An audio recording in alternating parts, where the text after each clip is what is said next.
সর্বশেষ যে লোকটা জান্নাতে যাবে তাকে আল্লাহ তাআলা জাহান্নামের আগুনে পোড়াতে পোড়াতে ছাই বানিয়ে ফেলবে। সে আল্লাহর ডেকে বলবে, মাবুদ আল্লাহ, আগেই বলে রাখি আমি কিন্তু জান্নাতে যেতে চাই না, তোমার জান্নাতটা তুমি কত সুন্দর করে বানিয়েছো, আমি একটা নজর শুধু দেখতে চাই।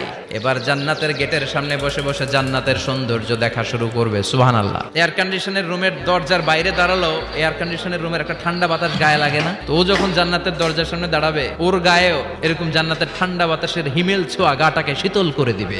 ওই হতভাগা লোকটা বলবে, আল্লাহ এত সুন্দর জান্নাত তুমি বানালাম, চোখ দিয়ে সৌন্দর্য দেখি, কান দিয়ে আওয়াজগুলো শুনি, হুর আর গেলমান হেঁটে বেড়ায়। ও আল্লাহ, আমারে তুমি মাফ করে দাও, জান্নাতের চিপার মধ্যে এক কর্নারে তুমি একটু আমারে জায়গা করে দাও। আল্লাহর দয়া হয়ে যাবে, মায়া হয়ে যাবে। আল্লাহ বলবেন, ঠিক আছে জান্নাতে যা, তোরে আমি জান্নাতে ঢুকাই দিলাম, তবে মনে রাখিস তোর জান্নাতটা হবে সবচেয়ে ছোট জান্নাত, আর তোর জান্নাতটা হবে এই পৃথিবীর 10 গুণ।